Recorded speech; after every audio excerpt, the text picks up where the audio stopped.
कंपनियां हैं, ये सत्य है। रांची जाएंगे तो एचईसी से, हिंडाल्को से, ये वास्तविकता है कि ज़मीन उन्होंने हमारा लिया, लेकिन नियोजन उन्होंने प्रदेश के लोगों को दिया, और ज़मीन भी अब सहूलियत से कहाँ ले रहे हैं। क्या डुमरी मॉडल वो देखने को मिलेगा 5 साल का? क्या आप लोग का जी फोरकास्ट जी, है? डुमरी मॉडल बिल्कुल देखने को मिलेगा, और उसके लिए हम लोग बहुत सारी योजनाओं को बेहतर सिस्टमेटिक तरीके से हो गया?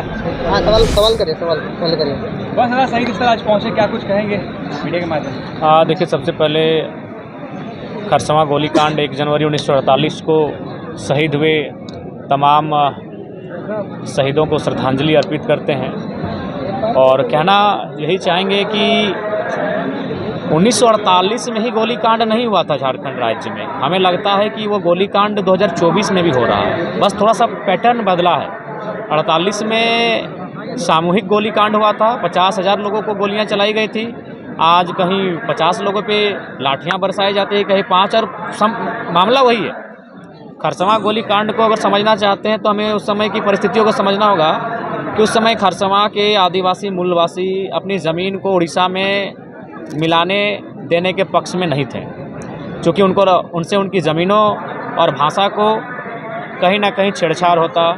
तो आज भी ज़मीन की लड़ाई झारखंड वासी आज भी लड़ रहे हैं। आज भी जो तमाम उद्योग घराने हैं, तमाम जो खनन के क्षेत्र में कार्य करने वाली कंपनियां हैं, उद्योग स्थापित करने वाली कंपनियां हैं, वो लड़ाई हम आज भी लड़ रहे हैं। बस फ़र्क है कि उस समय गोलियों से हमें मारा जाता था, अब कानून के दांव पेच से मारा जाता है, या प्रशासन की झूठे एफआईआरों से हमें मारा जाता है।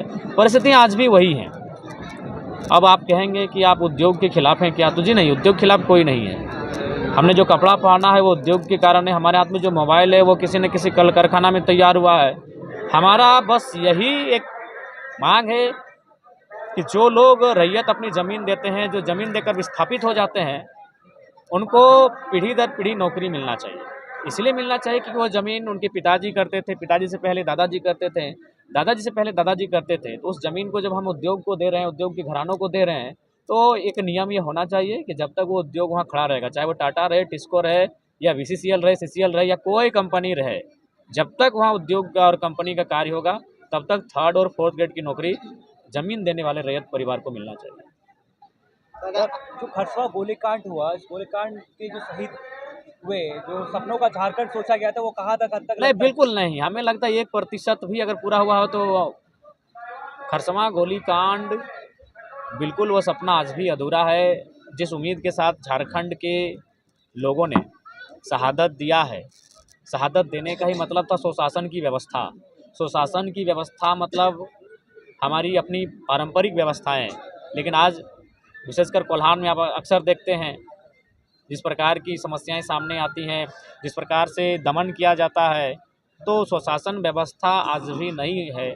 और जो लड़ाई थी वो स्वशासन व्यवस्था की लड़ाई थी, वो लड़ाई हक अधिकार की थी, और हमें लगता है कि आज पुनः उस लड़ाई को आत्मसात करने की आवश्यकता है। जब पेशा कानून के बारे में बार-बार बात होता है, अभी फिर से जो है ये बात उठ रहा है, पेशा कानून पर आप क्या पक्ष रखते हैं? बिल्कुल, पेशा कानून ही मजबूत करेगा जो आदिवासियत परंपरा है, जो आदिवासियत रीति रिवाज है। पेशा कानून का जितना कड़ाई से, जितना मजबूती से अनुपालन होगा, उतनी ही आदिवासियत का संरक्षण होगा। और नहीं तो आज देख सकते हैं, रांची एक समय आदिवासियों की सीएनटी ज़मीन हुआ करती थी, आज वहाँ आदिवासी नग्न हो गए। धनबाद, बोकारो, ऐसे बहुत सारी जगह हैं जहाँ आदिवासी मूलवासी लोग बस बसाव था उनका उस भौगोलिक सीमा में, आज वो विस्थापित हो चुके हैं। कहीं डैम बनने से, कहीं उद्योग बनने से, तो कहीं अन्य राज्यों के लोगों के प्रभाव से वो धीरे धीरे अपने गाँवों को छोड़कर सीमित हो गए हैं, संकुचित हो गए हैं। तो पेशा कानून जैसे कानूनों को कड़ाई से अनुपालन ही आदिवासियत संस्कृति का संरक्षण कर पाएगी। दादा, आपका एग्रेसिव को लेकर के पूरा झारखंड में चर्चाओं का चर्चा चल रहा है, इस विषय के क्या कहना है? देखिए, हमें लगता है कि एग्रेशन आवश्यक है झारखंड के लिए। अगर मान के चलिए आप नियम से चरणबद्ध तरीके से अगर झारखंड में काम हो जाता, तो एक यूथ लड़कों को एग्रेशन करने की ज़रूरत नहीं थी। हमें भी अपने घर परिवार को देखने की आवश्यकता थी। शायद इस बार जो 2024 का चुनाव हुआ, इसमें 81 में, शायद, मैं कंफर्म नहीं हूँ, शायद मैं पहला कुंवारा विधायक हूँ, तो शायद हम अपने परिवार के बारे सोचते हैं, हम अपना जीवन संगिनी के बारे सोचते हैं, लेकिन वो सब छोड़ के हम एग्रेशन की बात करते हैं। एक युवा विधायक जो पहली बार विधायक बना है, जिसे गाड़ी की सुविधा मिलेगी, जिसे आवास की सुविधा मिलेगी, जिसे तमाम भत्ता की सुविधा मिलेगी, और उन सुविधाओं को छोड़कर वो कांटों की रास्ते को चुन रहा है। वो रात 2 बजे सबसे टकरा रहा है, वो माफियाओं से चुनौती दे रहा है। तो कारण यही है कि झारखंड का इतना दोहन और दमन हुआ है, झारखंड के लोगों का इतना उत्पीड़न हुआ है कि आज हम लोग एग्रेशन की भाषा में बात करने लगे हैं।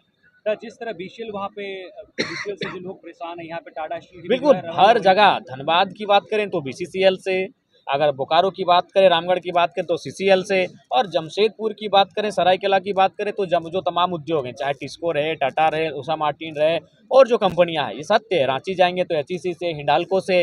ये वास्तविकता है कि ज़मीन उन्होंने हमारा लिया, लेकिन नियोजन उन्होंने प्रदेश के लोगों को दिया।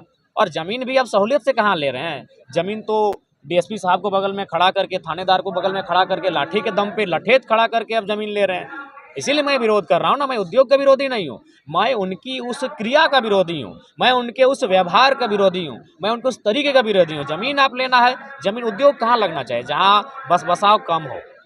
अभी देखिए जादूगोड़ा का मामला, 7 गांवों की सर्वे रिपोर्ट क्या कहती है कि जो वहाँ यूरेनियम का खनन होता है, उसके रेडिएशन से मानव जीवन में इतना प्रभाव पड़ा है कि 47% यानी 100 में 47 महिलाएं माँ नहीं बन सकती है।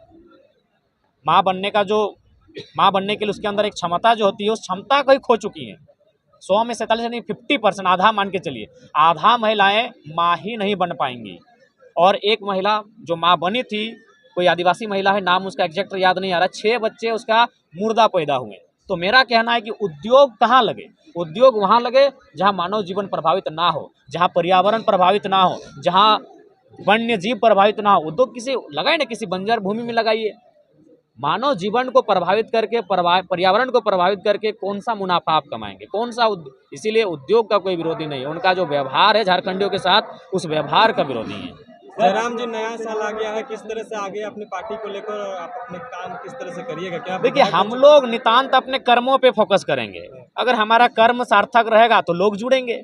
हम लोग वो ये कैंप माने बाकी लोग राजनीतिक पार्टियों की तरह जिस प्रकार लोग जोड़ते हैं, उस व्यवहार से हम लोग नहीं जोड़ेंगे। हम अपना कर्म पे केंद्रित करेंगे। ब्लॉक का मामला रहेगा, हम लोग ब्लॉक में आवाज़ बुलंद करेंगे। जिला का मामला रहेगा, हम लोग जिला में आवाज़ बुलंद करेंगे। विस्थापन का मामला रहेगा, हम लोग विस्थापन पे बात करेंगे। और लोगों को यदि लगेगा कि हमारी लड़ाई सार्थक है, हमसे जुड़ेंगे, नहीं लगेगा नहीं जुड़ेंगे। तो जिस तरह गुजरात मॉडल के दम पर पीएम नरेंद्र मोदी जी पीएम बने, क्या डुमरी मॉडल वो देखने को मिलेगा 5 साल का? क्या आप लोग का जी, डुमरी मॉडल बिल्कुल देखने को मिलेगा, और उसके लिए हम लोग बहुत सारी योजनाओं को बेहतर सिस्टमेटिक तरीके से लाने के लिए चरणबद्ध हैं। और बिल्कुल डुमरी मॉडल को हम लोग आने वाले 5 सालों में झारखंड में एक एग्जाम्पल के तौर पे प्रस्तुत करेंगे। जयराम जी, डेट बदल जा रहा है, कैलेंडर बदल जा रहा है, लेकिन रोजगार की मुद्दा वही है, स्टूडेंट वही सड़कों पे हैं अभी भी। क्या कहिएगा इसको लेकर? नया साल में कुछ संदेश देंगे छात्रों को लेकर, कुछ हित करिएगा? देखिए, हम तो स्पष्ट कहेंगे, राज्य सरकार को आपके माध्यम से संदेश देंगे कि जब तक खतियान के आधार पे स्थानीय नीति, स्थानीयता के आधार पे नियोजन नीति और पिछड़ों के आरक्षण में संशोधन, जब तक इन विषयों को इम्प्लीमेंट नहीं करती है, और अगर कोई नियोजन लेती है तो उसमें क्या होगा कि झारखंडियों के साथ सरासर अन्याय होगा। तो इसलिए राज्य सरकार को हम आपके माध्यम से खरसवां की इस पावन धरती से, खरसवां की इस ऐतिहासिक धरती से संदेश देंगे, बिना स्थानीयता के कोई भी नियोजन ना लें। अगर बिना स्थानीयता के आप नियोजन लेंगे तो वहाँ झारखंड के लोग कम और गैर झारखंड के लोग ज़्यादा भरे हुए दिखेंगे। न पैसे के लोभ से जिस तरह इस बार सत्ता बना, 2100 रुपया गोगो की बात हुई, मैया सम्मान की बात हुई, और कहीं ना कहीं ये कन्वर्ट भी हुआ वोटों में। तो ये 5 साल में क्या देखते हैं कि लोग वही 2500 या 3000 में सीमित रह जाएंगे, या फिर अपने इच्छाएं को? देखिए, अब वास्तविकता यही है। एक हिटलर ने एक उदाहरण दिया था एक मुर्गे का, उस मुर्गे के सारे पंखों को नोचकर उसे टकला कर दिया था, और फिर मुर्गे को कुछ दूरी पे रख दिया और 2, 4, 3, 4 दाना देने लगा। वो मुर्गा स्वतः उसके चरणों में आके बैठ गया। तो हिटलर ने संसद में फिर कहा कि जनता का इसी तरह हस्त्र बना के रखना चाहिए, उन्हें पूरे 5 साल मुद्दों से भटका के रखना चाहिए, और अंतिम समय कुछ दाने उन्हें चुगाना चाहिए। तो वही हाल होता है, क्योंकि झारखंड की जनता को इतना निचोड़ा गया है कि उन्हें जिंदा रहना ही विकास समझ में आता है। देखिए, मैं पुनः कहूँगा, मैया सम्मान, अगर नारी सम्मान की बात है तो अच्छी बात है। मैं आज फिर तर्क दूंगा, 45 से 50 वर्ष की जो महिलाएं हैं, उससे ऊपर जो हैं, उनको आप ये सम्मान दें। लेकिन अगर आप 18-20 साल की बालिकाओं को सम्मान देते हैं तो उस मेहनत के साथ 2000 रुपये जो कमा रहे हैं, उनको एक धक्का लगेगा। आप किसी को फ्री में अगर 2000 2,500 रुपये देते हैं और जो लोग अपना हाड़-तोड़ मेहनत के साथ जो युवा 2000 2,500 रुपये दिन माने महीना का कमा पाते हैं, उनकी मानसिकता को डैमेज करेगा। ठीक है, थैंक यू।